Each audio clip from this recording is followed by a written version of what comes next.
Welcome everyone to the latest episode of the Wall Street Blockchain Alliance's Crypto Roundup. Today is Friday, July 14th. Ron Quaranta here with my co-hosts and colleagues, two of the smartest people in the ecosystem, the one and only David Brill and Joshua Ashley Klayman. David, Josh, good to see you both. Another week in crypto land, and just when I thought we could have a list of discussion points, yesterday happens. And of course, I'm talking about the judge's rendering of a preliminary judgment, or I'm probably saying the words wrong, on the SEC versus Ripple case. David, let's start with you.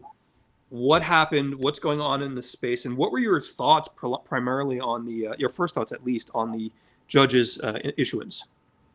You know, I'm gonna let Josh take this one first, because I had the opportunity to talk to Bloomberg yesterday and share some of my views with Bloomberg. So, Josh, I'm gonna let you jump in first, and I'll add on to your analysis. Sure. So what happened? What didn't happen, right? I think it was a shocker, at least for me. I'll just be transparent. I thought that the judge would have been likely to say this needs to go to trial. But no, many of the big issues were decided in this summary judgment order and not decided all one way. You know, there are some issues, of course, that are going to proceed to trial, and a trial date will be set. But I think just setting the scene, maybe I can back up a little bit, although I think most of our viewers are very familiar with the Ripple litigation. But some may recall that on December 22nd, 2020, which was Jay Clayton's last day, I believe, in office, you know, the parting shot of an enforcement action against Ripple, which, you know, with XRP being one of the market leading tokens, not investment advice or legal advice, of course. I'll do the disclaimer soon. And it's really interesting that now his successor, Chairman Gensler, and the SEC has to deal with the aftermath of this really surprising decision. Before we go into sort of what the holdings were and maybe some of the implications, some of which are unclear, and we should say we're all grappling with this stuff in real time. Yes. We can share a little bit about, you know, what was determined. So it's important to remember also this was the decision of a single district court, right? And so it was based on the specific facts here. So that caveat, of course, applies along with all of the other ones. Some of the big points that were raised, you know, one of them, if we just start, for example, with this idea of what does it take to have an investment contract? And the theory that was put forward by Ripple, you know, about the essential elements test. The court did say, no, we're not deciding to adopt that, right? An investment contract does not necessarily need to look like a, quote, normal contract, right? But what they did say was that a certain type of primary sales, and maybe I'll just step back for a moment. Although the court in footnote, I believe 16, specifically said that they weren't going to address secondary sales, many believe that indirectly they did. And this is because they bifurcated or trifurcated or quadrifurcated, whatever the right name is, the different types of primary sales. And some of this could be relevant because, frankly, you know, the facts specific to Ripple, which is that, you know, Ripple Labs was founded in 2012, and the actions that were the offering, the alleged continuous offering, took place from 2013 to 2020 when the case was filed in 2020. So some of these things may be different from how it might look if there were an immediate ICO or sale, right? And you're looking at a shorter time frame. But what the court did was they said that institutional sales, right, to VCs and others, where there was a direct one-to-one, you know, there was a contract and certain expectations, that in the court's view, as a matter of law, that was an investment contract, right? However, for other types of sales, like these programmatic sales, which were, you know, sales using an algorithm, a blind bid ask, you know, that those were not in the court's view as a matter of law, sales of an investment contract. And similarly, they looked at other distributions, for example, tokens used as employee comp and other types of primary sales, and said that those didn't meet the Howey test either. So it does seem to indirectly implicate the question of secondary sales. because we don't have legending on tokens. But I believe that this is one of the open points. Some other just quick things, and then I'll zip it so we can hear from others. One is about the fair notice defense, the due process defenses. I think the court did reject that from Ripple. And what's interesting is they highlighted some 2012 guidance from Ripple's outside counsel applying the Howey test. So it'll be interesting to see how that flows through. Certain other issues are going to go to trial, including the charges, the aiding and abetting allegations relating to the sales by Ripple, I guess, to institutional investors. But this is really we saw trading platforms relist XRP yesterday. I think there's a lot of questions about what exactly does this mean? What are the implications? Will it be appealed? And so on. So, okay, Ron and David, now that Josh, thank you. Let me cut in there because there's so much to digest. And again, real quickly, thank you, Matthew, for your comments, and everyone attending. Please do submit your comments and questions. We'll address them as we can. And please do also keep in mind that nothing discussed is accounting, investment, legal, or tax advice. David, chime in here. One of the interesting conversations that we've had in the 24 hours or so since the summary order was this idea that it's this almost bifurcated, split the baby down the middle kind of issue. And it was almost bifurcated in the way it was reported in the media. The crypto media, as it were, reported, great, a victory for Ripple. And I don't want to say mainstream media, but the non-crypto media said a victory for the SEC against crypto. How do you see that bifurcation? And let's dive a little bit into some of the details. And Josh is going to kill me for doing this, but I'm going to say the word morphing. And the reason I bring that up is in the context of, and I think Matt's alluding to this in some of the chat comments, and thank you for those questions. It is a security in one place, but it's not a security in another. How do you build an ecosystem that way? Well, the first thing is I want to reiterate a theme that I've said on these podcasts, that it was going to take the judiciary making decisions on these thorny issues to really move the ecosystem forward, either one way or the other. Unfortunately, it's moving it in a positive direction as we see it. So, we should be thankful that the bankruptcy judges and Judge Torres here have given reasoned, thoughtful analysis. And we're getting answers to questions that a lot of projects haven't gotten answers from when they've gone to the commission. So I think in the first instance, a thankfulness to the judiciary for jumping in here and giving us decisions that are actionable. I think a lot of it has to do with the wrapper. I think that the SEC's position that all crypto, all of these digital assets are securities, I think has always been just not as nuanced as a lot of people would have liked it to be. Mm-hmm. And so here, it's really about the wrapper and the way they're being sold. When you're selling digital tokens to VCs that have like a 3-year lockup and get a certain amount released each year, that really has more the indicia of a securities transaction or an investment contract. When you're selling that, when tokens are being sold on a leading exchange or whatever exchange, peer-to-peer, you don't know who's the seller, you're just a buyer. And the seller and buyer don't have privity with each other besides that sale through an exchange or a decentralized exchange. Those sales, there's no investment contract in that wrapper. And that's kind of the way I've been thinking about it, and Josh said it eloquently before. So I think that's the distinction that they've made. And then I think most of us extrapolate, again, like Josh said, that a secondary sale not from a known issuer would fall into the permitted transactions and not be a security. David, thanks so much. And I want to be respectful of Matt's chat comments because I think they're important. Matt, full disclosure, I haven't seen Bloomberg's Matt Levine article, although it's in the stack of multiple emails we all have. And Matt Levine, shout out to him, always does a fantastic job. I do want to address Matt's in the audience conversation here, which, David, I think kind of runs up against your perspective, and I'll just summarize with the message in this decision is that crypto companies can freely sell tokens to retail investors as long as those retail investors are uninformed and the companies are secretive about it. So Matt taking a different position here that this is a bad outcome for the ecosystem. David, Josh, I know philosophically many of us would disagree, but how do we address comments like that? Because they're valid comments. He's waiting for you to go, Josh. He's not going to dive into that. I do think that from from a policy perspective, it is interesting that there would seem to be provided more protections, one could argue, for professional investors than to retail. And I think there are some questions, and I think Preston Byrne did a great job raising this in a CoinDesk article where he, and also on Twitter, where he asked, like, is it really supposed to be the efforts of the seller versus efforts of a third party that we look at? Nevertheless, I do think that, at least in my view, when we look at the programmatic sales, these were blind bid asks. I think that's different from launching an ICO, right? Yeah.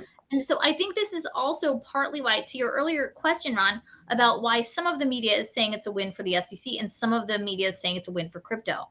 Because, okay, so say the initial sale was the sale of unregistered securities, right? And an unregistered securities transaction, rather. In this example, yes. Right, in this example. Yet crypto continues on. And so I think that's why these programmatic sales and these other types of distributions that were permitted by the court, that makes it a win for crypto. It's certainly, if the decision would have come the other way, and if the judge would have fully bought into at all the embodiment theory by the SEC, that would have potentially had a very different effect for trading platforms, right? At least now, while some things are, in my mind, not clear, as Jason Gottlieb in a Twitter thread this morning. We're all about the shout outs today, Josh. I am. This is how we'll need to get Jason on the show.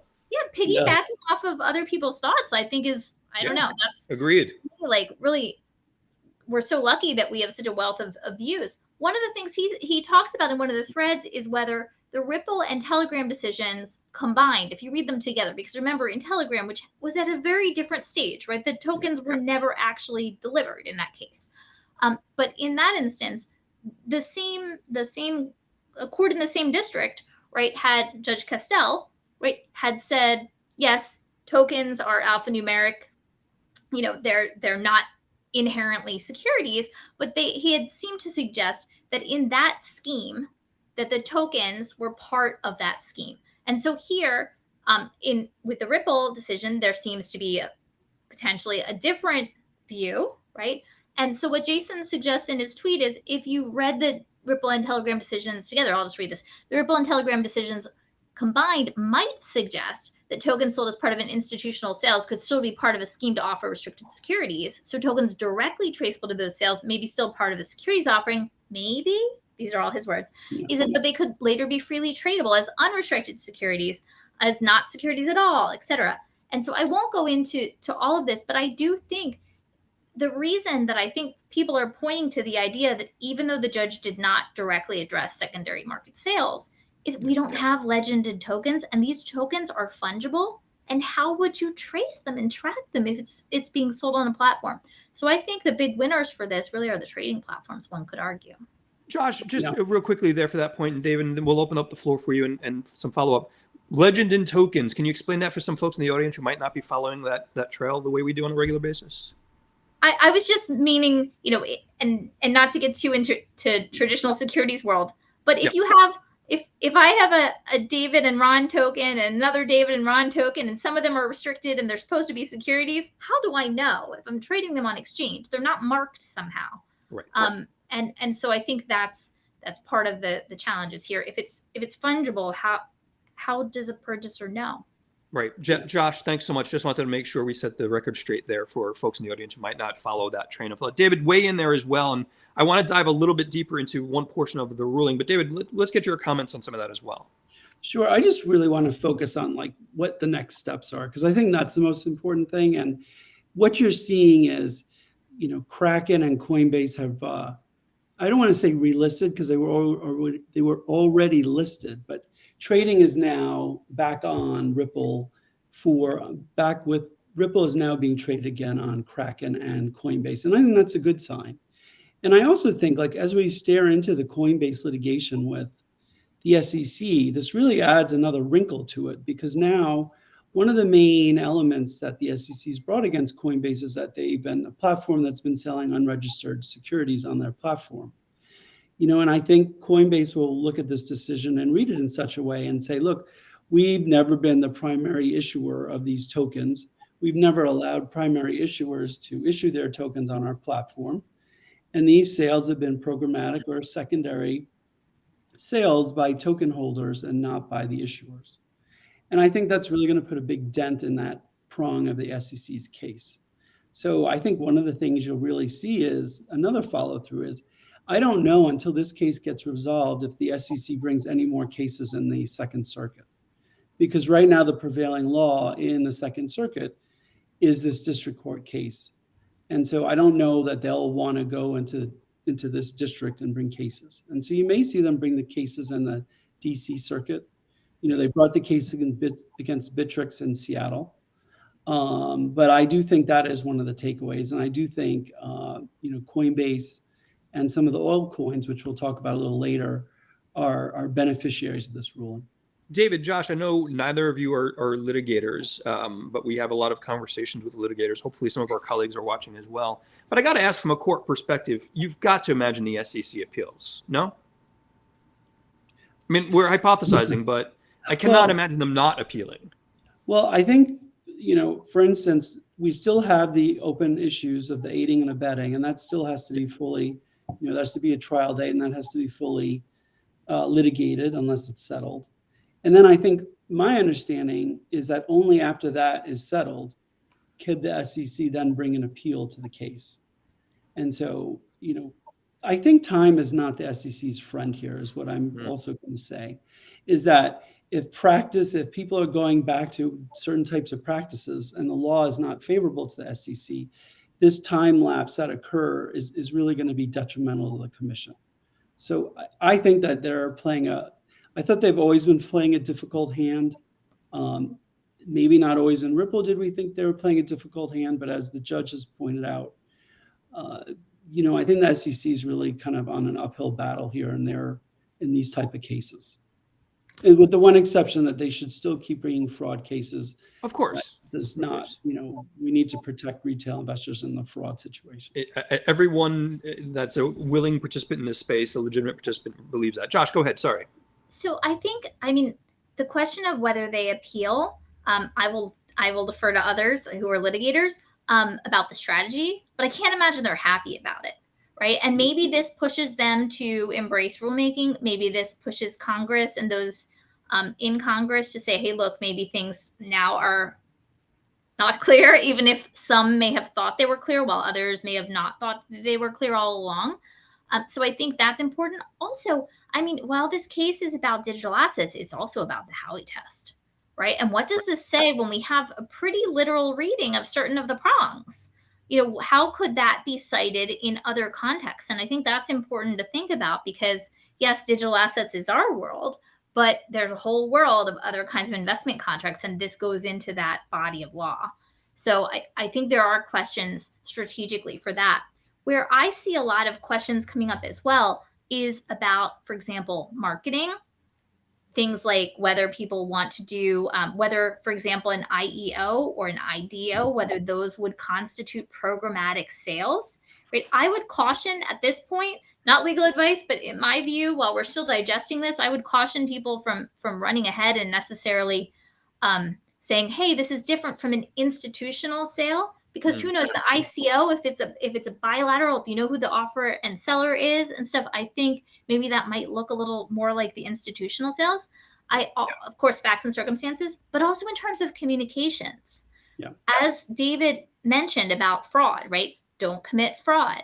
But also, it's important to remember, irrespective of whether something might be deemed to be a programmatic sale, there could be all kinds of sales that are happening simultaneously for an issuer. And so we have to be mindful that there could be institutional sales at the same time there are programmatic sales. So it's not necessarily like, everyone go wild with marketing.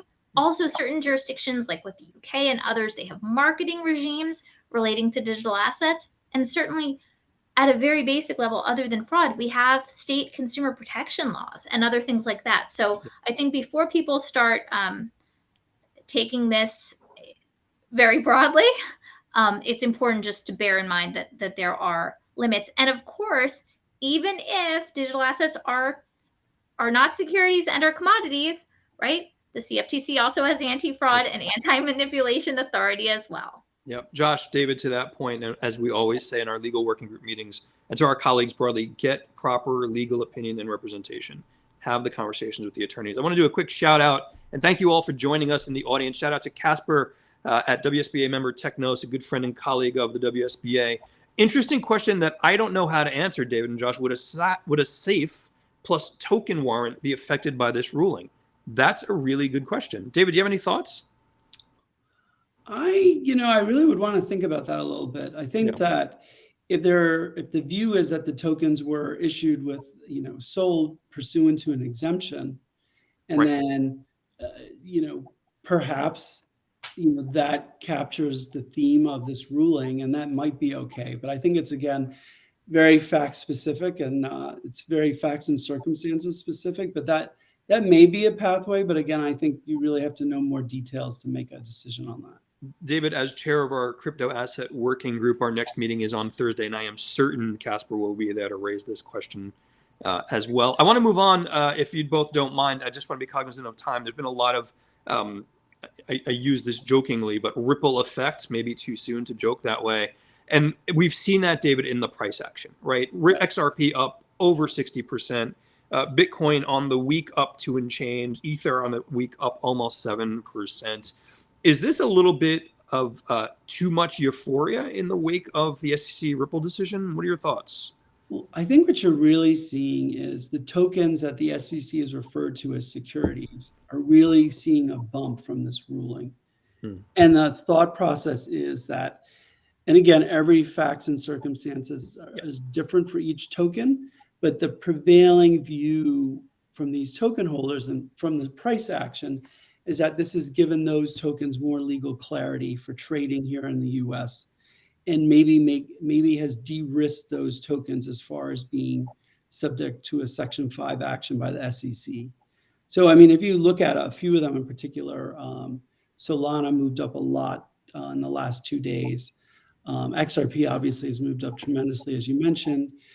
Polygon Matic has moved up a lot. And I suspect, wearing my crypto asset, working group hat, I think we're going to see continued momentum in Matic, in Cardano, in Solana, all of these large tokens that had a cloud put over them by being mentioned, these SEC complaints. Mm-hmm. I think there's going to be a view that trading these has been de-risked, and that people will start accumulating them, especially the ones who sold them prior to those, proclamations by the SEC. And David, as we often joke, again, nothing is accounting, investment, or legal or tax advice. Josh, I want to pivot that to you. And I know you don't spend time looking at price and market action per se, but from a legal lens, is that a bridge too far? Are some of these token holders getting in a bit over their skis, buying tokens based on what they've seen in the Ripple case, and suddenly it becomes, oh, these tokens are going to go up in value. Crypto won. How do you look at that as a lawyer? I mean, I think some of the questions are more like, how do you look at it as a person, right? So I think, I do think it is, listen, I agree with David, holding aside price action, Sure. right? I do think that for certain tokens that may have concern. Hi, Curly does not like your opinion. Honorary member. Curly likes price. Yeah. I mean, I think to the extent that there may have been a concern previously about whether tokens may have been subject to delisting from exchanges, I would say that as the time from an ICO recedes, it would seem less and less of a risk for that token. That's not a legal analysis, but I'm just saying if we look at the views of just based solely on the order. Now, what's really interesting though is, I mean, the order itself, just to take the contrary view for a second, the order itself basically presumes that, these purchasers don't necessarily know what's happening with the companies and the market. And yet here they know that the case came out a certain way, or at least certain aspects. So, I mean, I think this is a positive move for crypto. And I think that's being reflected in the market. And I think also, this is, however you may feel about regulators or not, I think this does show a chink in the SEC's armor, right? And that there are open questions and that courts are more receptive to arguments. than some may have believed. What I often tell colleagues in this space, just real quickly, is, this might offer a bit more clarity from a legal perspective, but crypto's not out of the woods yet. There's still much work that needs to be done. David, go ahead. I cut you off. I was just going to say that I don't want all of us to lose track of the Grayscale litigation about their ETF. Fair point. Yeah. You've seen the decision here. I think a lot of people believe that Grayscale has, the more, I don't want to say influential, but has a better case, in that case than the commission does. And it's going to be very hard to see. If the commission were to lose that case, it would be very difficult to keep, a Bitcoin ETF away from the retail public. Yeah. And I think on a broader level, in a non-election year, I would think rulings like these would really coalesce maybe the SEC and legislators to come up with a bill that sort of suits, or at least attempts to suit, all the different interests. But because we're in an election year, I'm still kind of bearish on the possibility of legislation being enacted that would answer some of these questions with more finality. And I also want to remind the audience, and thank you again all for joining, and thanks for the great questions. Please do keep them coming. Let's keep in mind, this stuff doesn't happen overnight either, right? The Ripple case and where the topic we're talking about now, it took us 3 years to get here. Yeah. And this will not be quickly resolved in many instances. There's still a lot to cover, David and Josh. And, if that weren't enough, David, I'm going to bring up Celsius and the Celsius bankruptcy. And we saw some stuff happen there. Just bring the audience up to speed on what's happened in space. Sure. And I think a theme that we touched on before is that, look, the fraudulent part of our business still needs to be regulated and still needs, the proper authorities to look into these, claims and be dealt with. And speaking of fraud, Alex Mashinsky, the CEO of Celsius, was arrested yesterday on the 1-year anniversary of the Celsius bankruptcy for wire fraud and 4 other charges. I think it's really important after the examiner's report in Celsius. A lot of people were asking, the themes were put together about what kind of fraud occurred and how it occurred, and that Celsius may have been insolvent for several years. So I think a lot of people were wondering, why isn't anybody being held accountable for it? So I do think it's important that, Mr. Mashinsky was arrested and been charged, because I think a lot of people otherwise would have been really curious about all these bad facts throughout, all these, pointing to the frauds and pointing to the, potentially, also he made a lot of bombastic statements that didn't help his case. But I just think it's important to show that, our legal system is working in that capacity as well. That's a fair point. Josh, go ahead. And I think on this, it's interesting, Celsius is an example of the states leading the charge in some instances in the digital asset space in terms of enforcement. I think one of the criticisms that we've heard from some is, SEC, where were you on this? Why were you going after Ripple when who lost in Ripple, right? What were the losses there, and were those related to the enforcement? So, you may take one side, you may take another side, but I think it is to both of your points, the wheels of justice do turn, and things are still allegations at this point about certain players, but we'll see how they turn out. And I think the court system, Ron, really gives the transparency that customers, need to have. And if you look in the BlockFi case, this morning, and I put it in the private chat, it looks like, the creditors committee report on what occurred in BlockFi is now made public for all the creditors to read. And there are some stinging allegations in there, but this again is another example of, we've had a bad outcome. BlockFi's filed for, bankruptcy and probably will get liquidated at this point. But the creditors have a right to know what happened. And, I think this chronology by the creditors committee is really important. And, depending on what's in there, there may be more criminal charges in this time in the BlockFi case. So I think the takeaway, Ron, is that we do want regulators to do their work. We want them to focus on the malfeasance and the fraud in the space. And where there's fraud documented or malfeasance documented, I think it's really important that it's investigated and potentially prosecuted. David, thanks so much. Josh, I know you've got a point you want to raise here as well. Go for it. Yeah, it relates to another thing that happened this week that I think is getting a little lost in the mix, perhaps, which was the reintroduction of the Lummis-Gillibrand bill into the Yeah. Senate. So now we have, a major bill in the Senate, a major bill in the House, at least the discussion draft of the market infrastructure bill. And while these are not certainly as bipartisan as we would like them to be, or having as much broad support, what I think is it's a very positive move for the industry, because immediately post FTX and that whole situation and mapping the contagion of that, the idea that people would be introducing legislation that would help clarify things for the crypto industry, right? As opposed to come down more harshly. I think some may have said, "Hey, I don't know if we're going to see any crypto friendly legislation introduced," and here we have it. So And Josh, it's interesting that you raised that point. One of the things that happened this week as well, the Senate Finance Committee put out a broad notice to quote the digital asset members of the digital asset community and other interested parties, to which the WSBA will be responding to, which really is trying to understand the implications of digital assets and regulatory oversight of those assets. So it's interesting to see those Washington gears begin to turn again in this context. So that's an important part of the conversation. I want to pivot a little bit back to one thing. And David, as you watch the sunrise from the beachfront compound there in Florida and ponder the world of crypto, you said something really interesting earlier, which is the investors. And I kind of feel like this is mirroring the old conversation we had about VCs and FTX. And I don't want to make this a VC liability conversation. That's definitely above my pay grade. But I wonder how much truth there is to that. And is your perspective as well when we have these conversations?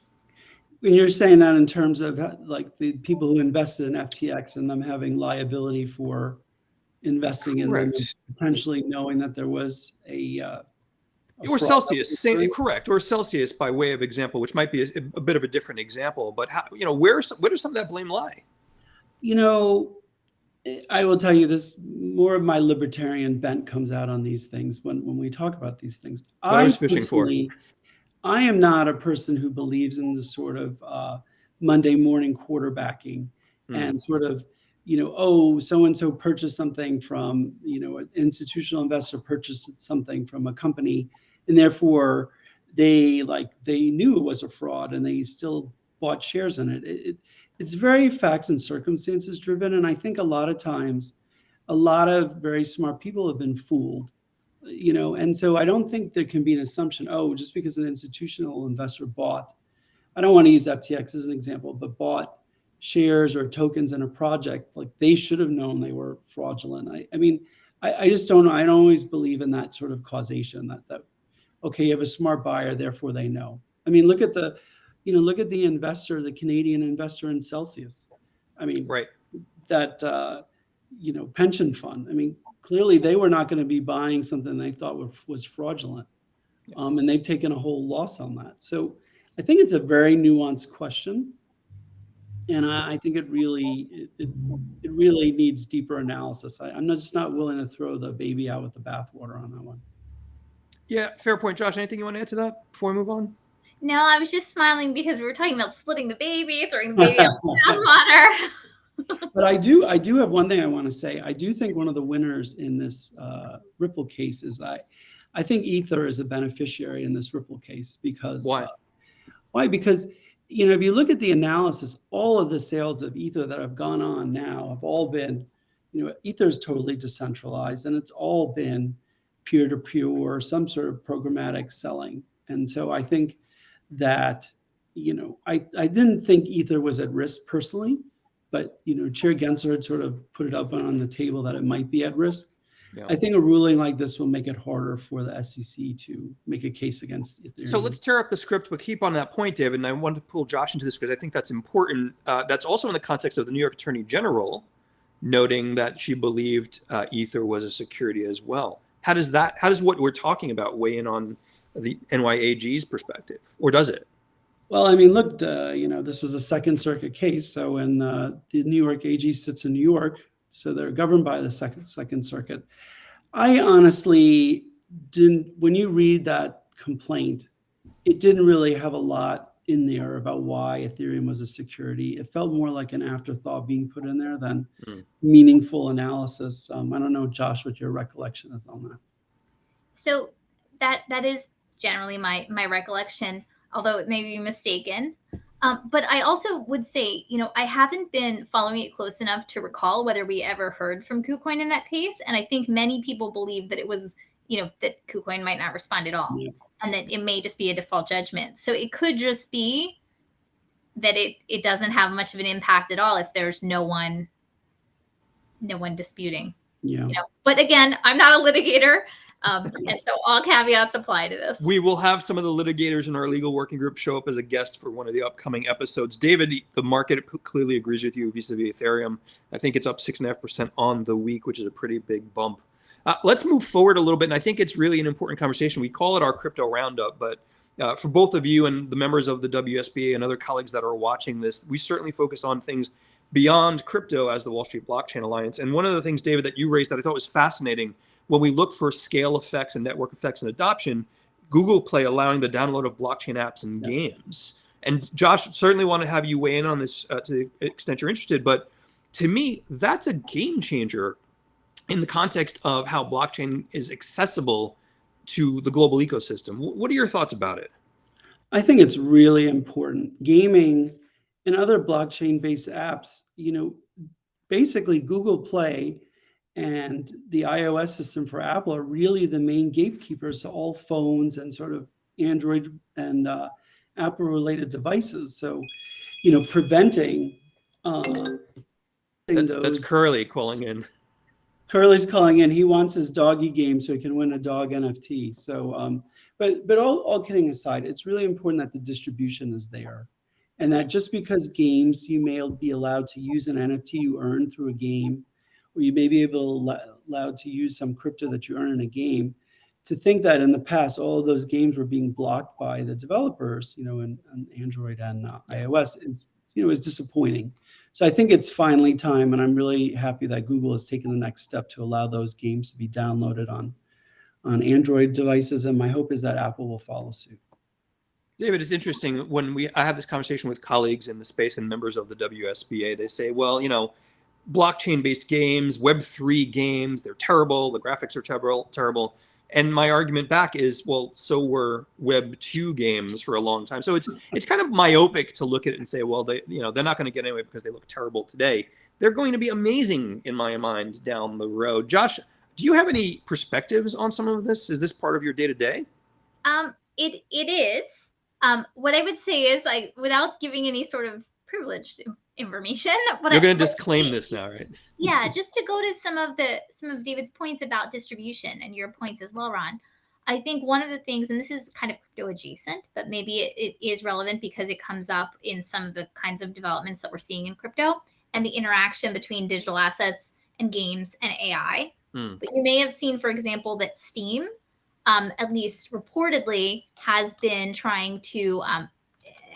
rejecting games that have generative AI pieces because of potential copyright claims. So I think, we need to just be mindful that as we're crossing over and as we have many technologies coming together and having an impact on each other, disrupting each other, that some things, whether it's related to NFTs or others, that a lot of these IP laws going on in the background as we're finding more ways to develop images and interactions and game pieces, that there's a lot that is still being grappled with. But nevertheless, I agree with David that this is a big move to allow these sorts of access to games.